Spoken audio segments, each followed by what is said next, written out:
on the News Channel 5 network. This is SCORE on Business. Hey, welcome to SCORE on Business. I'm Pete Hendricks, a serial entrepreneur, and your host for today.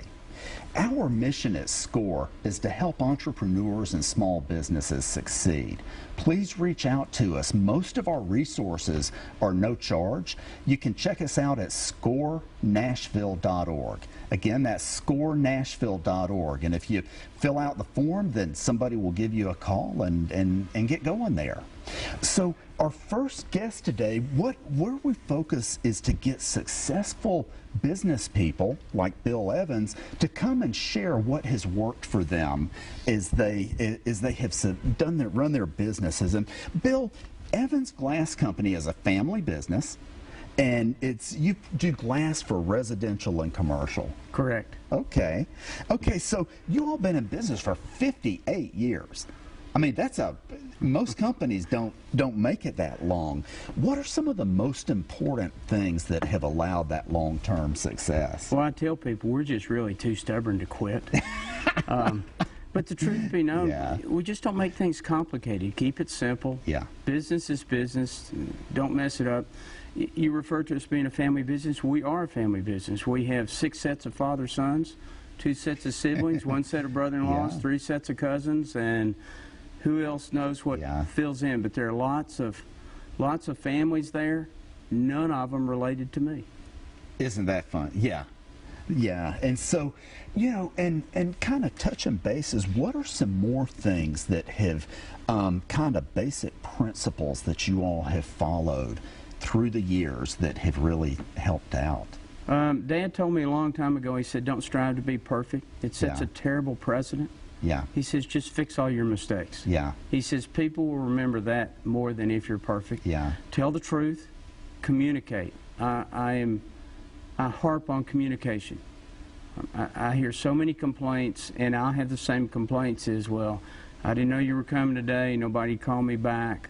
And we're not perfect at that, but we strive to communicate and just tell the truth and stay in touch and think long term. Yeah. I'm now selling to the 3rd generation of some of my father's original customers. Isn't that something? Yeah. So it's kind of fun when they say, my grandfather told me to call y'all. So. Yeah, and one thing that I am aware of that really impressed me is also that if you make a mistake, you don't pass the buck, you don't blame the customer, you accept it. You just fess up. People will forgive you if you'll just say, we just messed it up. Yeah. We'll make it right. That's exactly what I have found to be the case. Well, tell us about your management style. Oh, I don't know. I give lots of autonomy to people. Yeah. I tell people I walk around and carry pom-poms and cheer them on and say attaboy.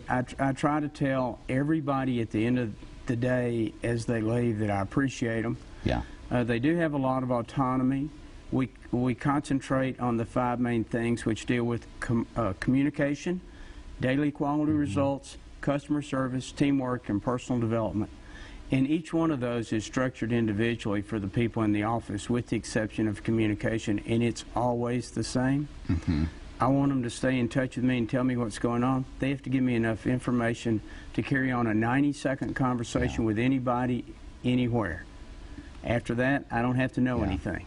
So. Yeah, I tell people one of the biggest challenges of human existence is effective communication.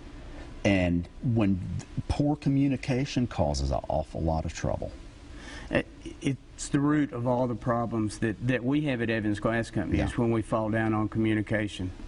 Yeah. That's what causes it, nothing else. They'll forgive everything else, but if you stay in touch with them, they'll rave about you. Right. So, and then the personal development, I understand you customize that for each person. What are some of the things that some of the folks do? I emphasize reading. Charlie Tremendous Jones said in Chapter 4, life is tremendous. You'll be the same person today that you are in 5 years from now, except for the people you meet and the books you read. And that's the truth. And people need to read, and I keep books in my office, and I hand them to people when they come in, whether they're vendors calling on us, my employees, whomever. I've given them to customers. Right. So I emphasize reading, and I'm not talking about romance novels. No. I'm talking about personal development. Yeah. And it doesn't matter if you read Michael Lewis or Malcolm Gladwell or Charlie Tremendous Jones, or there are wonderful books out there. Yeah. And that's how I promote personal development. Right. Do I think most people there read? No, I think they probably go on the shelf. But I ask them questions about the books because I've read every one I give them. Good for you. So it's a pop quiz from the teacher when I give them a book. Okay. Maybe they go and get the book on tape or something. Yeah, but some of these aren't on tape. So. Okay. Okay. So, you know, a lot of things have changed since the 1950s when you all opened. What's changed over the years, and even more importantly, how have you adapted? I hope we have adapted well, but glass is an archaic business. The product is still made with sand and extreme heat. That hasn't changed. There are a few modifications they've made to coatings to make it energy efficient, but essentially the product has not changed. Automobiles have changed. Glass hasn't. What we have noticed is the speed of business is what's changed. I remember my father walking in the early 90s and looking at me and saying, "I'm glad you're running the business because I couldn't run it now." And I said, "Why?" And he said, "It's too fast for me." We had just gotten a thermal fax paper machine and pagers. And it was too fast for him at that age, but he grew up in the era when you hand-delivered prices to everybody and you called on them. I now feel the same way now that we have smartphones and email and text and this and that, and there's no escape. And I understand now what he was saying, that the speed of business is awfully fast, and it's going to take somebody younger than I to take it to the next level. Right. That's the big change, and just trying to stay up with the speed of business. Right. I mean, somebody else was around, was talking about social media. It's just more about the speed of business and how quickly it gets out there. I was in Montgomery visiting my daughter some time ago, and I got a text, and somebody was behind one of our vehicles at a McDonald's. And I got the text 5 seconds after the picture was taken. Wow. And within 5 minutes, I had talked to the person and said, "What did you order? Did you get a number 3?" So it's just the speed of business that's really changed. Okay. Okay, and hey, we'll come back to that. And ladies and gentlemen, we're going to take a quick break. Remember to check us out at scorenashville.org. We have many resources to help out. We'll be back. Welcome back to Score on Business, and we're going to continue chatting with Bill Evans. So, Bill, your ads mention, you know, you'll make the coffee, we bring the cups. So, tell us about that marketing. All right, when Dad started in business, Mom dared him to paint his trucks pink, and he said, "Watch me," and that's why they're pink. It was not visionary. There was nothing to it. He was calling a dare. And our customers have adopted that color as our color, their color. We bought new trucks in '96, and I was going to paint them white till I quit counting at 50, and I had at least 50 phone calls that said, "Please paint them pink. We want the pink trucks on our job sites." Yeah. The coffee cups came around in the early 2000s. I was trying to figure out how to advertise and get past Yellow Pages and word of mouth. And a lady named Elaine Ganick interviewed me about a sales call and how I knew when something was sold. And I said, when they invite me to sit at the kitchen table and offer me something to drink, I know that I'm no longer a salesperson or an enemy. I'm a friend or a relative. And it may be our geographic region that does that. I suspect it's our country. And so she came up with the tagline of, "You make the coffee, we'll bring the cup." And now we try to remember to take a cup to every customer we call on. Occasionally we run out. I'm out right now, but more ordered, and we go through 3,000 or 4,000 a year. And we give them a cup. We want them to remember us. You know, they'll throw a pen away, but hopefully they keep this. I always keep the one. And you know, when I think about it, pink is really a color that stands out. I don't recall seeing pink so much. Well, it's come around more in the last 10 or 15 years, but for years it kind of stood on its own in the local market. And I mean that in a complimentary way. I don't care how you mean it, as long as you remember it. There you go. So, okay, we've got suppose there's a young company, and they want to be around in 58 years. What you going to tell them? Keep it simple. Yeah. Think long term. Dad taught me don't think today's sale is a victory, because that sale sets up the next sale. Yeah. And the next sale. As I said before, we're selling a third generation of some original customers. Just keep it simple and think long term. Be honest. When I speak to college classes, I tell them there are 4 ways to build a business in this order, and if you get them out of order, you'll fail. You build the dream, you build the team, you build the processes, and the profits follow. Awesome. Bill, thanks so much for joining us Glad to be here, today. Pete. Okay, well, hey, we are at the end of time for this segment. We will be back in a few minutes. Come on back. Okay, hey, welcome back to Score on Business. We are going to hop right in. As a quick reminder, though, at Score, we want to see you succeed in your business. Check us out and reach out. We'd love to help you. ScoreNashville.org. Okay, so our next guest is Dale Lott with Aurasonics. So, Dale, tell us about these. Tell you about those. Yeah. Well, Let's see if we can hold them where they can. Yeah. So, yeah. So about 2.5 years ago, I had the opportunity to start my own company, and I was sitting in my basement going, "Yeah, what am I going to do now?" And this word "Auras" pops in my head, and I was like, "What is that?" So I looked it up, and it means, it's Latin for ear, and then sonics, practical application of sound. So I was like, Auras. Sonics, Auras, Sonics, Aurasonics. Cool. What a name. I love it. So, and I looked on the internet, nobody's using that name. Yeah. It's kind of weird and whatever, but it means exactly what I wanted to do. Yeah. Do something with in-ears that's audio related. So I started an audio company called Aurasonics. Okay. And I really didn't know what to do at first. So I met with Liam Stevens with Score. Okay. And I'd been meeting with him for a while, and he says, "Dale, you really got to do something different. You got to change the game." The word game changer was kind of being used at the time. So I was like, no, he says, "No, you really got to change the game. You have to take a market and do everything different, and it will get attention, and the thing will take off." Well, you know what? That was a really, really good piece of advice, because that's exactly what I did. I changed the manufacturing. I changed the drivers inside. The whole process, I changed it to a digital process rather than making it all by hand. So everything's 3D printed, 3D scanned, and just technologically really cool. Now, so you shared with us that it's an in-ear device. In-ear monitor. Yeah, what does it do? Okay, so the market that I wanted to go after was the musicians. Obviously, Nashville, it's a musician mecca, right? So we got all these groups here, we got all these bands constantly coming through.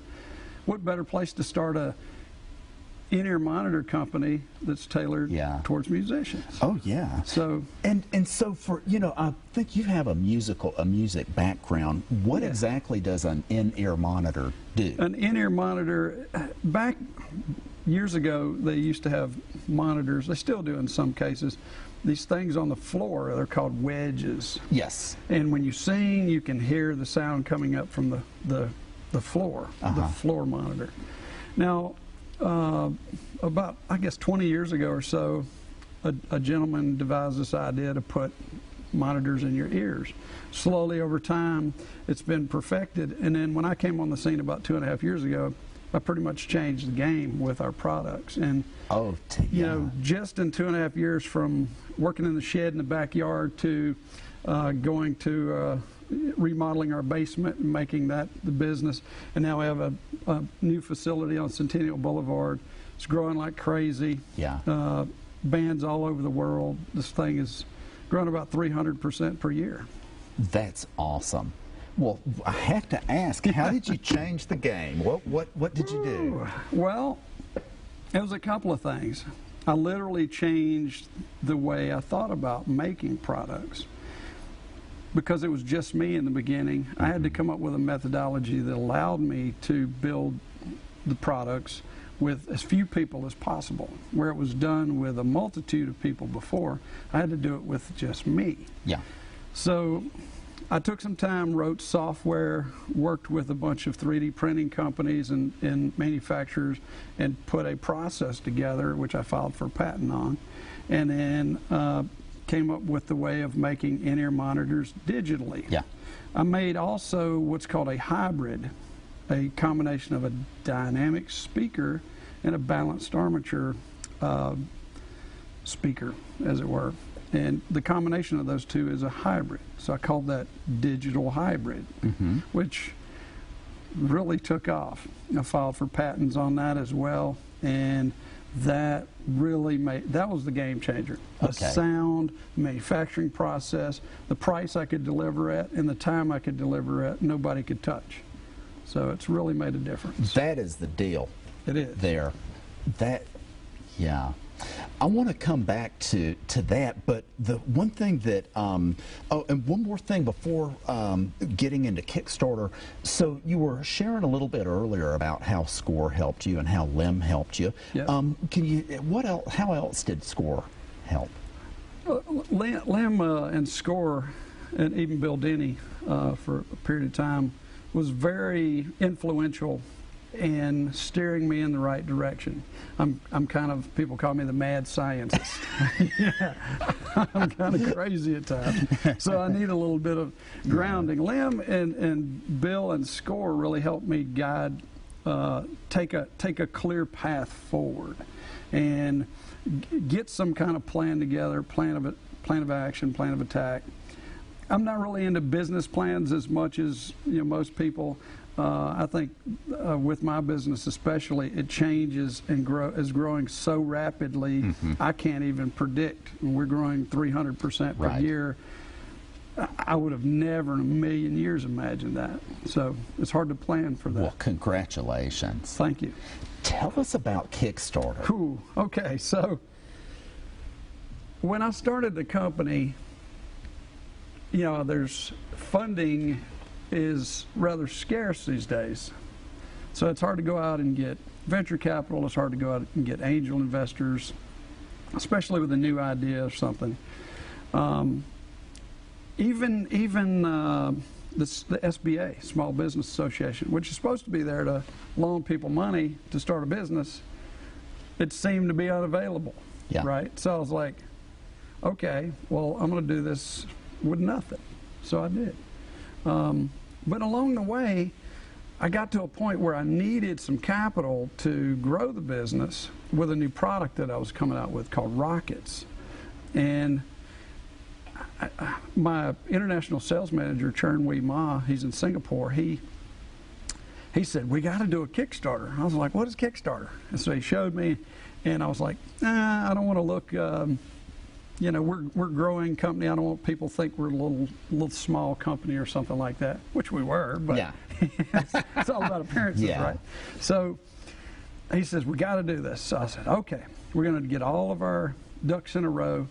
I've got a background in video and stuff as well, so we rented all the camera equipment, we wrote a script, we put a plan together, we executed on it, and in a week we had a Kickstarter site completed. We had all the photos, we put all these things together. We pulled all the information from bands that use our stuff, like the TV show Nashville. Yeah. If you watch, they'll be fumbling with their ears, putting things in their ears. Well, I made those, and they use them on every episode. It's pretty cool. Got to meet Connie Britton and all the stars on the show as well. Yeah. It's pretty cool. And so with Kickstarter, it's basically where you put everything on the internet in a certain place and then investors check it out. No. Okay. Completely wrong. Everybody says, oh, so how much of your company do you have to give away? Well, you don't give away any of your company. So you maintain 100% control of your company. Yeah.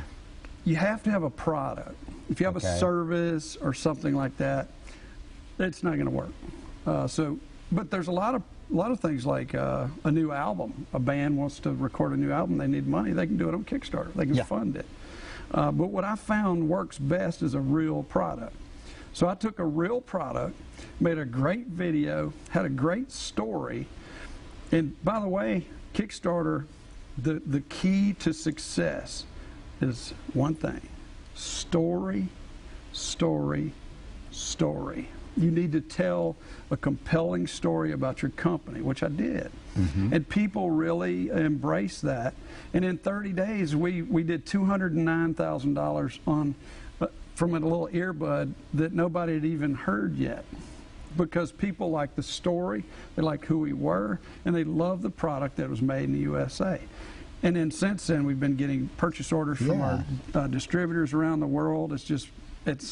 I can't say enough about Kickstarter. There's a lot to it. Could probably do a whole episode about that. We'll need to get you back. We're about out of time today. Thank you for being here.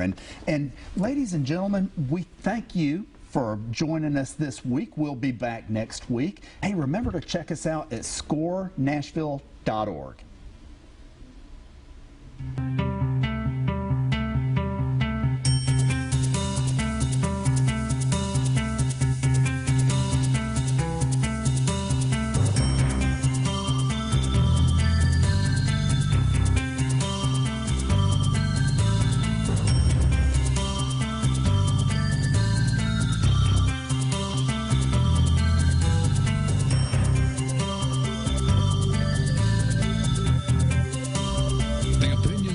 This program are given solely as suggestions, and you should judge whether your situation would apply in each circumstance. SCORE, the SCORE counselors, and this television station are not licensed professional advisors. You should seek the advice of your attorney, accountant, or other licensed business advisor.